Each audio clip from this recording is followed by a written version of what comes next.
Okay, so once again, let's give a warm round of applause to Mr. Ronnie De Los Reyes. Hey guys, good afternoon. Hope everybody's doing great today. Alright, well before I begin I'd like to say that I've conducted numerous talks in various schools across Metro Manila, but this assignment is very special to me for one simple reason. I'm back home. This is where it all began for me. My name is Ronnie De Los Reyes, student number 9902722, graduate of UP College of Arts and Letters. English major with specialization in language. Any English majors in the crowd? I guess they're out there studying Faulkner or Halliday. Alright, anyway, I was also part of UP Lingua Franca. If there are no English majors here, I guess there are no members of Lingua Franca, the organization for English majors, and I was also part of the College Student Council. So, a lot of things have changed since I graduated 12 years ago. Back then, smaller phones were trendy. The smaller your phone, the cooler you were. And UP E-code was only 2 pesos and 25 cents. How much is it now? 650. It's a long, it's pretty far from how it was before. What else? The Agad Oval was two-way back then, and most importantly, the UP Cal building was non-existent. I didn't have a chance to use the college building, but are you guys taking your classes there now? Yeah. Excellent. We used to have our classes at CSSP or various buildings here in the campus. All right, so a lot of things may have changed, but one thing has stayed the same, and that is UP continuously breeds excellence. Is that right? Yeah. Of course it is. Of course it is. And come on, it has to be with conviction, guys. UP breeds excellence. UP breeds leaders, right? But I'm not here to talk about my experience as a UP student. I'm here to talk about this new industry called English Language Teaching Online. And I'm also going to give you a few tips that might help you at the start of your career. Okay? Let's begin. Could you help me out, please? All right, we all know that the only thing inevitable in this world is change, right? And a lot of facets in our society have transformed in the past centuries. I'm only going to focus on 3 areas that are relevant to this context: teaching, technology, and English. Okay? Let's start off with teaching. All right, doesn't matter. So, teaching. Back then, the old practice was the teacher was considered as the sole authority figure in the classroom, right? Right there in the middle of the students, and learning would revolve around the teacher. The teacher would perceive the students as empty vessels to be filled, right? That's how it was done back then, and what they would learn would depend on what the teacher was going to feed them. Not anymore. In the modern classroom, students are expected to have a more active role in their learning, right? They should be more responsible for what they're going to learn. Not everything is going to come from the teacher. They have to interact with their peers, with their fellow students, and they have to get out of the 4 walls of the classroom to make learning holistic. And that's exactly what's going on in UP, right? Because of academic freedom, we're able to exercise that one. We don't just rely on our teachers, we have to rely on ourselves too. I remember back then when we would be given a training or a reading assignment, they're just going to give you the title, and they're not going to give you the exact handout. You're supposed to find it out for yourself. You're supposed to go to the library and research for yourself. So that's one transformation that has happened in the teaching world. Let's move on to the next. The next one is technology. Well, I'm no expert in technology, but I love using technology. And a technology expert can spend hours talking about all of the milestones we have achieved for the past several years, but I'm not going to do that. I'm just going to summarize technology in one word: power, right? Because of technology, we have been empowered to do things that we could not do before. For instance, quick access to information. You may not realize it, but back then it was a little difficult to access information. Now, if you're lost somewhere on the road, you can just access Waze to get directions. You need to do some research, you go to Google. You need to know how to put on your necktie, you look for an instructional video on YouTube, and there you have it. Quick access to information is power. And secondly, since we have quick access to information, we have also become publishers ourselves. Maybe you're not realizing it, but each one of you has become an online journalist because of your Facebook page. You publish information when you want to, and you have your own following. That is power. And with power, of course, you know, it comes with great responsibility. I remember a few years ago, there was a girl in Germany who decided to organize a birthday party, right, using Facebook. But she was not able to correctly modify the settings. She was able to set it on public. So 1,500 people went to their house for that birthday party. So that's how powerful one can be. Imagine a 7-year-old girl could organize a massive event with the use of social media, right? So again, I don't need to talk about technology. Technology's development for a long time because you know it.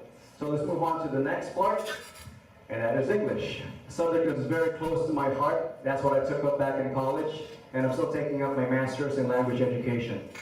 So even if there are no English majors here, I know you know that English constantly evolves. If it doesn't evolve, then what's going to happen to English? What's going to happen to a language? It's going to die a natural death, just like what happened to Latin, right? English has continuously absorbed words from different languages, and it is considered as the international language of business. You all know that. And people nowadays, more than the constant evolution of English, non-English speaking countries have realized the importance of English, and they have already opened their doors. For example, European businessmen, if they wanted to expand on a multinational scale or on a global scale, they would have to sharpen their skills in English. I know this because I used to work for a French company. Now, a French CEO would always schedule one-on-one sessions with me to improve his English communication skills. So that's what you call ESP, or English for specific purposes. Businessmen, if they want to expand their business, they have no other choice but to be good in the English language. Right? So more than the evolution, the perception of people has also changed about English.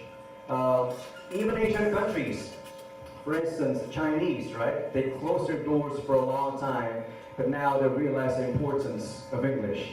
And instead of hiring native English speakers, then they also outsource this kind of service in countries where English is used as a second language, and that is the Philippines.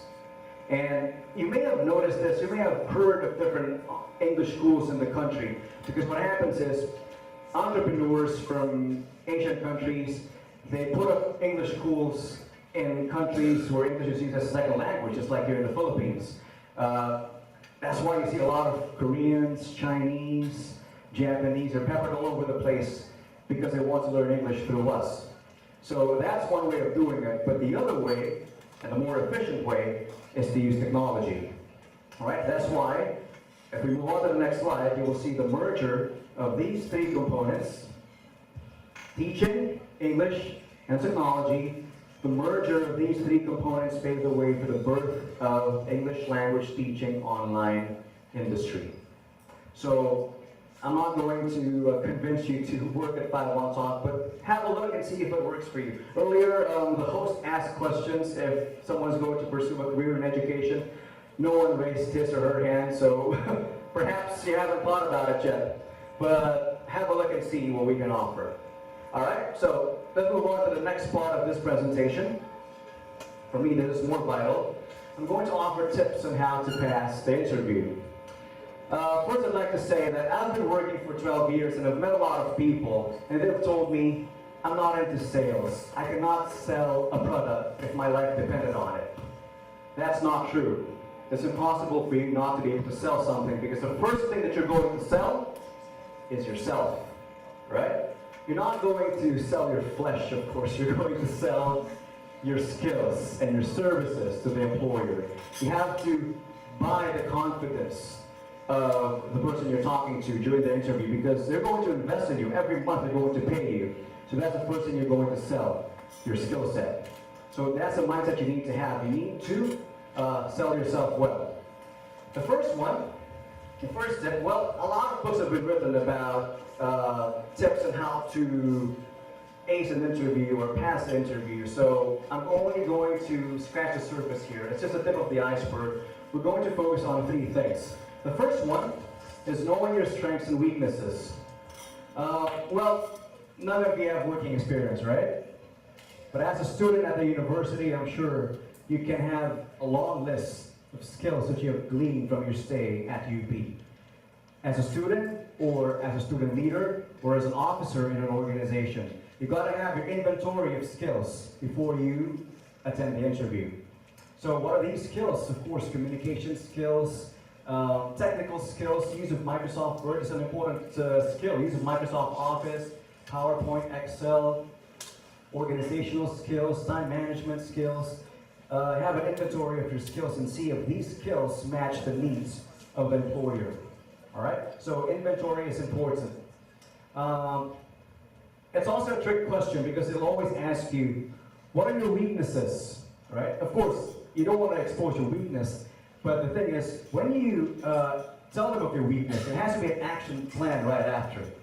For example, you're going to tell the employer, I'm not really good with numbers or details, so what I'm going to do is I'm going to read more about it or research more on how I can improve it. So when they ask you what's your weakness, always come up with an action plan that's going to come after, because don't leave that as it is. There has to be an action plan and there has to be a resolution. Aside from researching, you can also tell the employer, that's why I plan to buddy up with my friend because he's good at this, so I can learn from him. So when you talk about your weakness, always be ready with an action plan because it's a trick question. All right? I want to delve deeper into this part though, guys. For the longest time, we've been told that you can be whatever you want to be as long as you put your heart to it, as long as you work hard for it. I'd like to share a lot of insights from the book that I recently read entitled Strengths Finder, written by Tom Rath. So it's trying to debunk that expression or tip that you can be whatever you want to be as long as you work hard for it. Put it this way, guys. Anybody into basketball? There's none. Volleyball. Any other sport? Volleyball, there.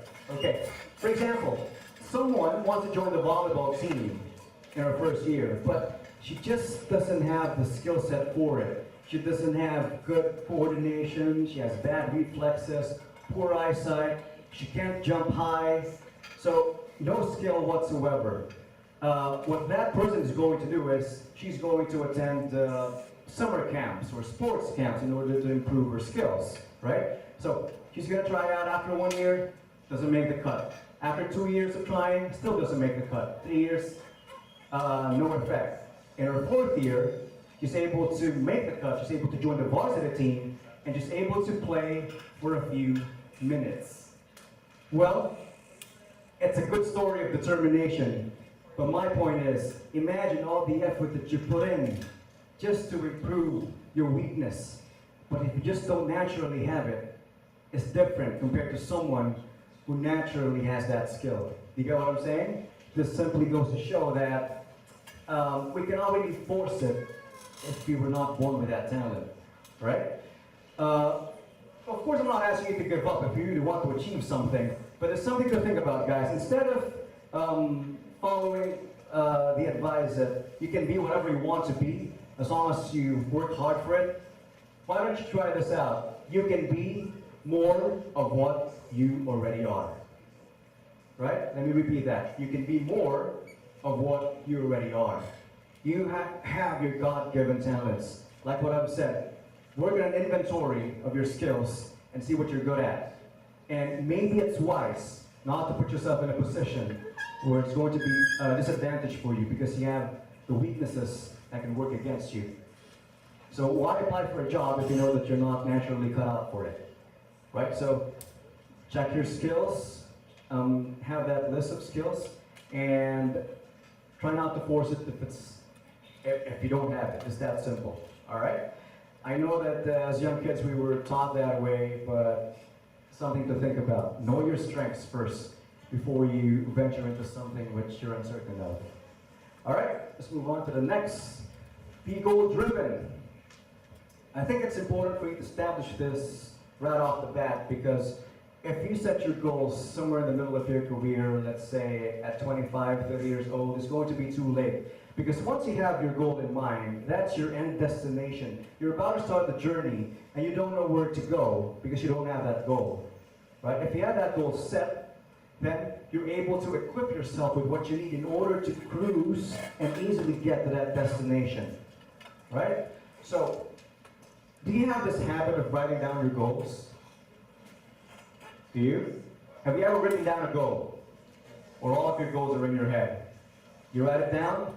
Good. If you're writing it down, keep it up because based on studies, it's just more likely for the person to achieve a goal that's written down because it serves as a reminder.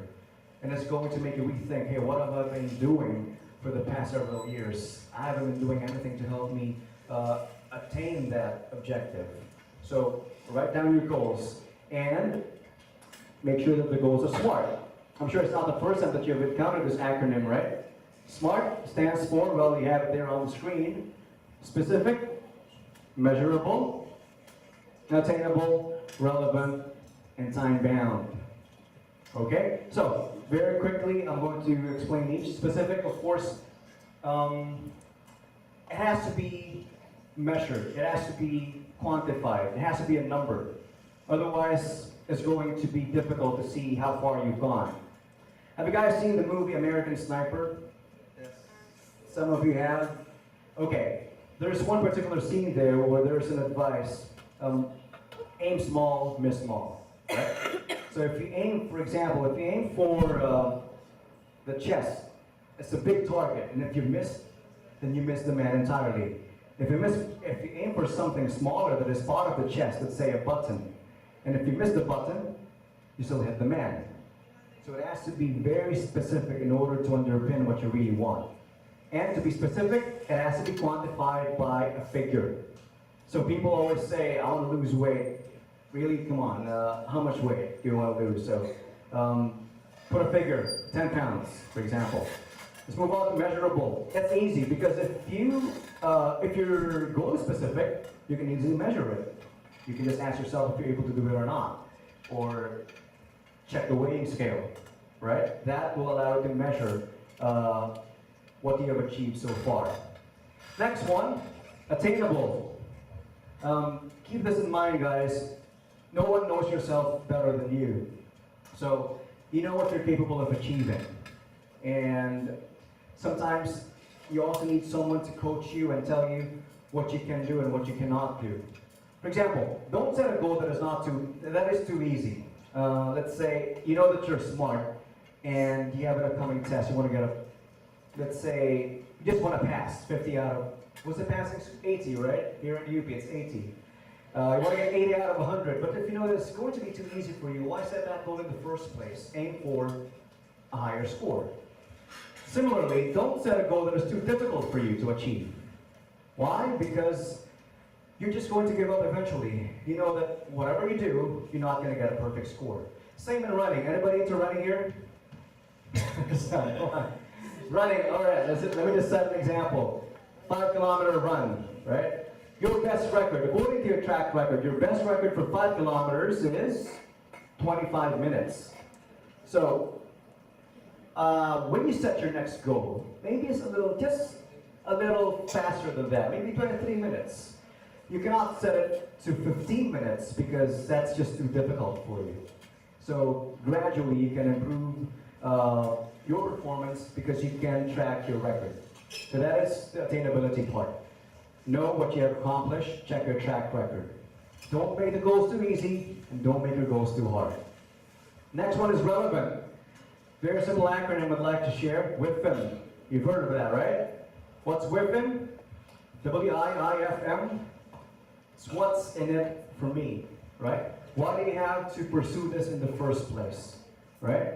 For example, your goal is to learn how to cook.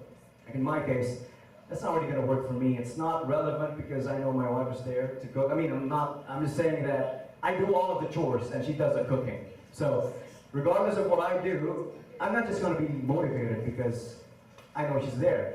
But, for example, when I was a student, that was the time that I learned how to drive. I was really motivated because I had to transfer from one college to another for my classes.